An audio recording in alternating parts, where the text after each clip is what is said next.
thank you for listening to the presentation today. So, what is Lowland? Lowland is a trust I have run since 1990, and it's always been a mixture of large, medium, and small companies. Over time, the medium and smaller companies have given better capital and income return than the large companies. But the trouble is they've never done it tidily. There have been good periods and bad periods for them. So the ballast of the portfolio is the FTSE 100. And what I try and do is run up the FTSE 100 when the small cap is perhaps overvalued, and try and run it down when small cap is really good value.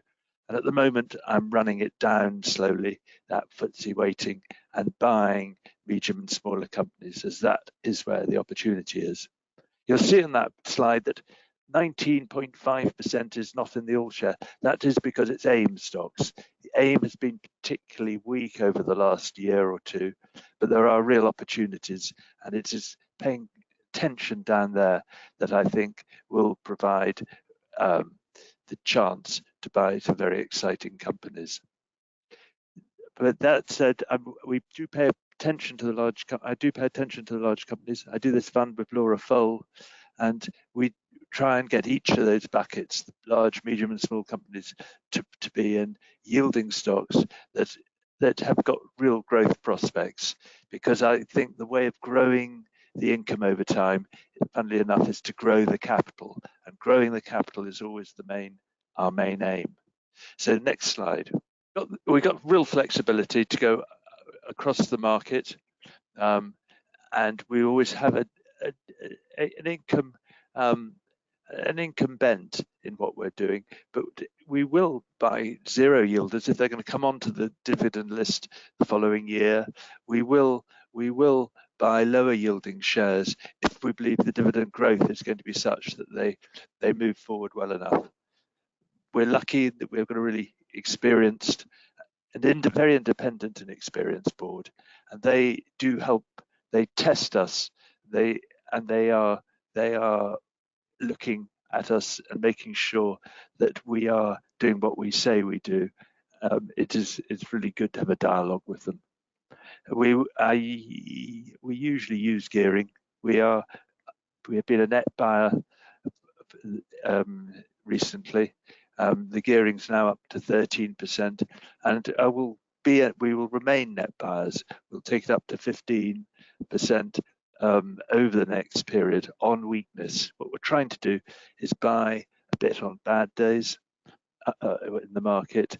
And when you're gearing up, you must still keep an eye out for shares that have run too far in your portfolio, or you realise you're wrong about, and cut them.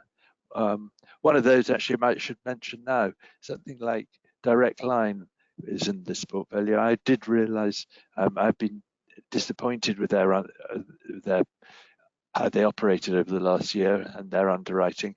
So we're reducing that. It's a relatively long list, so there will always be problem shares in there. But the long list also means that anything, one cutting its dividend or passing its dividend, doesn't affect the overall earnings, overly the overall earnings of the company, so the dividend can keep growing. This is what's happened to September 22, which was our last financial year. It was a very painful period for medium and smaller companies, with the fall in the of 14.8%. Since September, there has been a bit of a broad spread recovery going on, and it's quite a nice recovery because people aren't talking about it. This is till the end of February, and actually so far this month things haven't been too bad.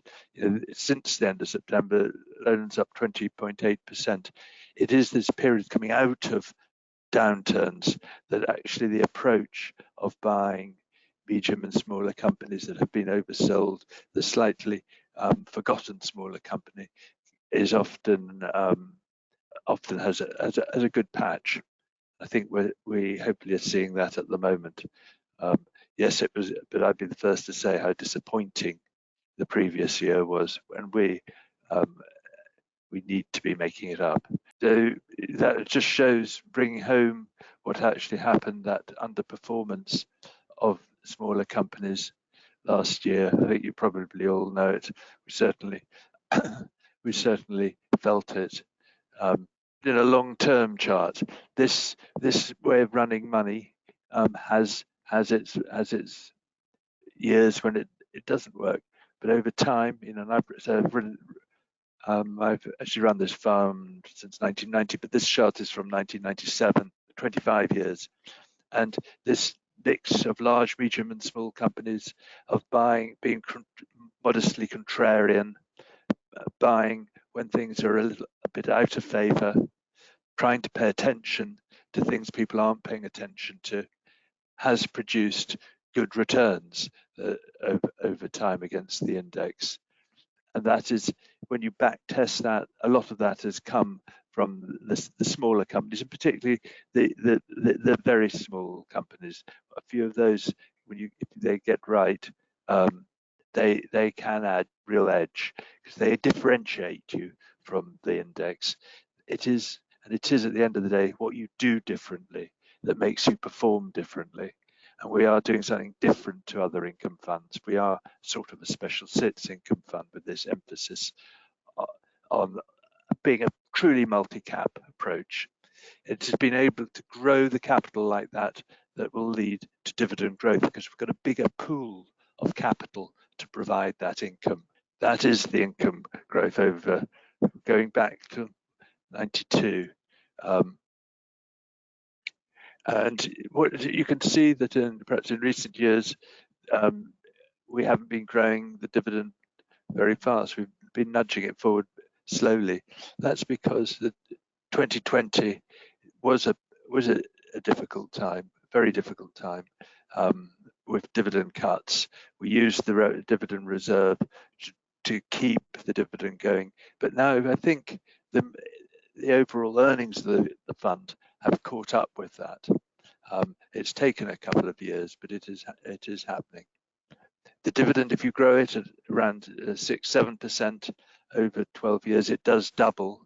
The power of compounding, and that obviously outstrips inflation.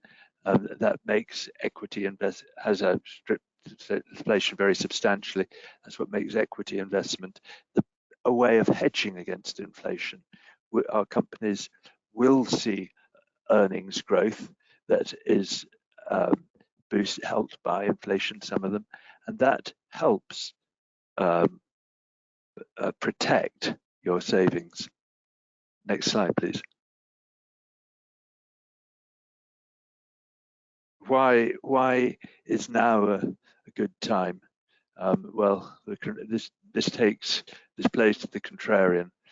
Last year, you can see on that left-hand chart, net outflows from the UK were very large. All the big asset allocators dislike the UK. It's been really difficult to sell to the international buyer. The UK looks like the poor economy of the Western world, but of course everything is overplayed. There are a lot of good businesses in the UK. There are a lot of good managers in the UK, and we are trying to access them, and a lot of them will be found on AIM, regardless of what people have seen of performance. It's not a true reflection of what is being achieved by some of the companies. You can see the underweight to the UK.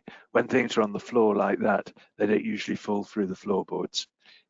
You just get a little bit of confidence, and it can build. And people are so underweight that as they build, they will begin to feel uncomfortable with their low weightings in the UK and begin to move forward. This is just more of the same. When did the UK start to underperform? Well, we almost can see it to the day. June 2016, when Brexit happened, there was an outflow of capital from the UK by overseas investors. There was a stop of investing in the UK by UK investors. But that is now a number of years ago, and they've probably done their selling. It's about about where we are at the moment. And as I said, I've run this trust since 1990, and never have I put on a presentation slide historic PE of the portfolio. This is the weighted PE of the portfolio at 8.7 times. It's usually never dipped below 10. That 8.7, usually only get a historic PE of that low if you're about to see massive earnings cuts. I think last year people thought there would be massive earnings cuts from UK companies, and that's why they sold the UK down. But actually, the UK economy is holding up perhaps better than people expect. We have in HS2, for instance, the largest contracting construction project in Europe at the moment going on. The UK consumer is holding up quite well because people are in jobs. The exports are beginning to pick up because the effects of the competitiveness of UK companies aided by the fall in sterling over the period. And so actually, yes, there's some earnings will disappoint. People's costs have run higher than predictions. Wages have gone up more. But so the top line's going better than people expected with that economic activity coming through. A little bit of cost constraint is going on. People are working on their costs. Therefore, when the top lines keep growing and you control your costs, that's when your operating margins open. That's when your forecasts get beaten to the upside. So what are we doing to make use of these opportunities? These are some of the stocks we're buying, and it is a long list. We're after diversity, and they are different, these companies. Conduit is a global reinsurer trading at a very modest future forward multiple. Good, it's good at what it does. Marshalls is a premier building materials company. Its products will be needed as the construction industry begins to gain traction as it is at the moment. And Bellway, the house builder, trading well below asset value.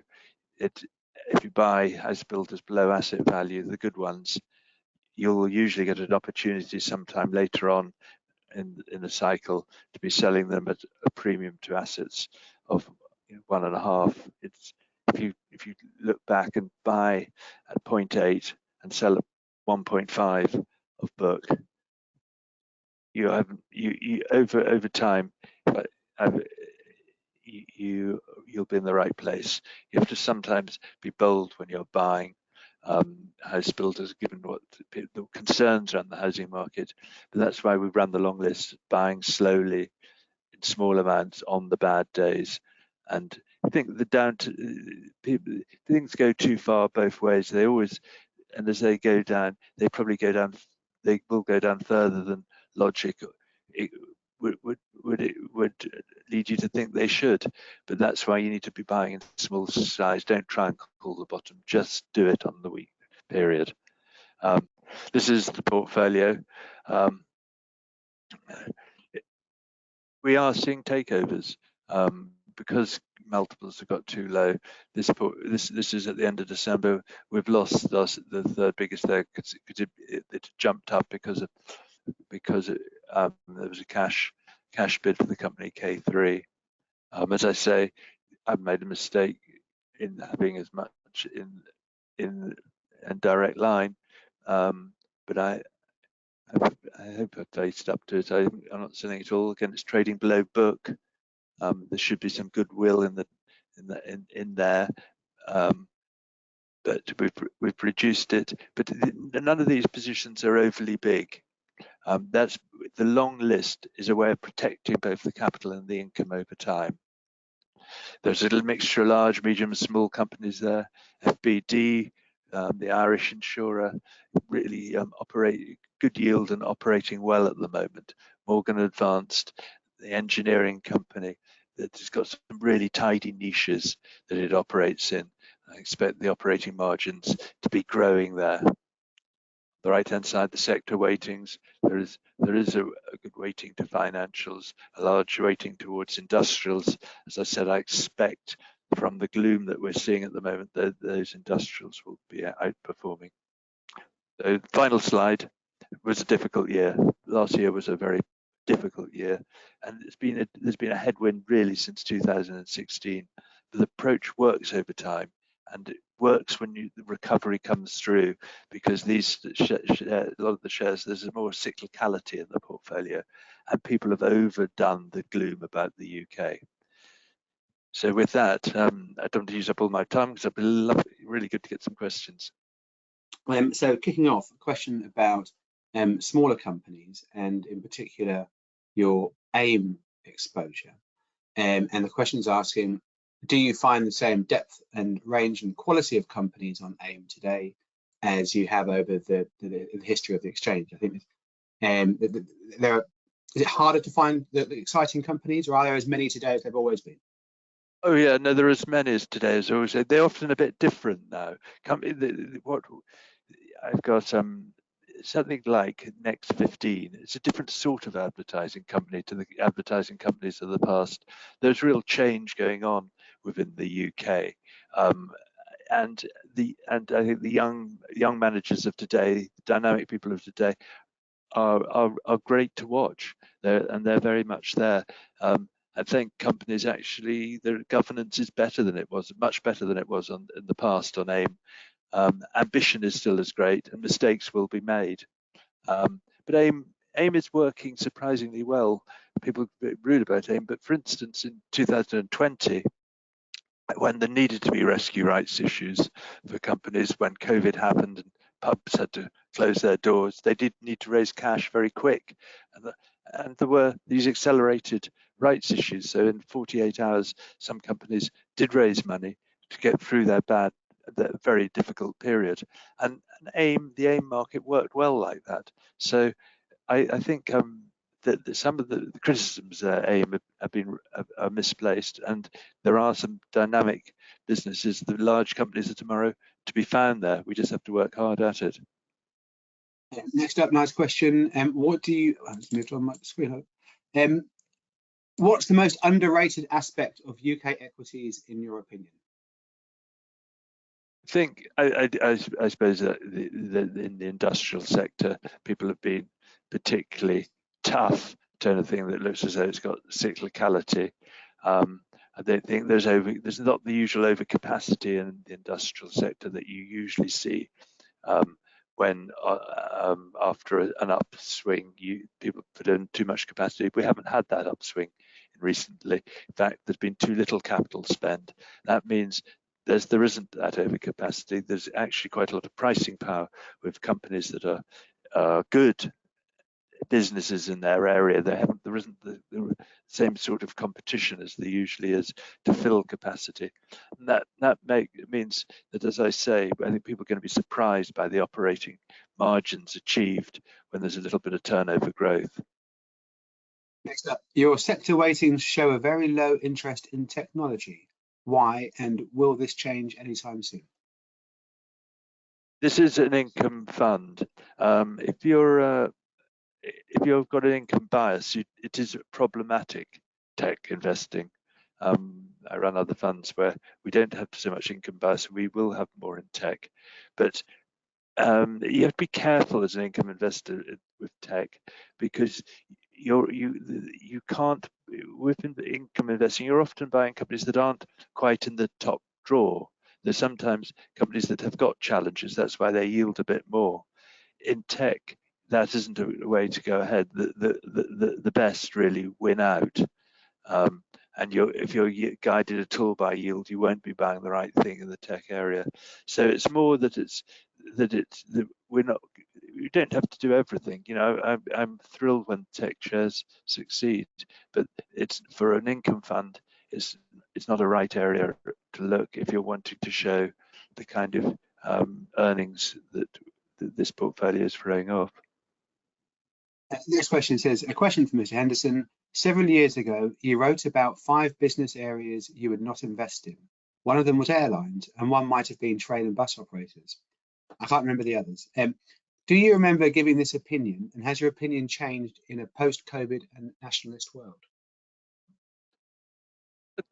I think you must always be testing your opinions. I don't invest in bus companies. I think the franchise, they're too short. What are you actually buying? You're buying a contract over a period of time. That so no, airlines are difficult, but I wouldn't. I wouldn't rule them out. It's wrong to be dogmatic, and you must always examine your prejudices. Um, I, Nothing is off bounds. Companies, the history of companies is that when they decline, they and have problems, they look at themselves hard, and some of them don't recover. Some of them, in that period of looking at themselves hard, set themselves up for the next upswing. So industries that have been hard hit will be industries that you should, as a contrarian recovery hat on, be examined closely. And certainly you wouldn't rule out airlines now, but I have a few areas where I won't look at the moment. But you just have to believe that what they do is excellent. There has to be some excellence of product and service in what they do, and then the area of activity is less important. Next one, I says, I'm an income investor, but I'm hoping to protect and grow my capital as well. I note the dividend yield of 4.4%. Can you just comment again on the share price performance over, say, the past 5 and 10 years?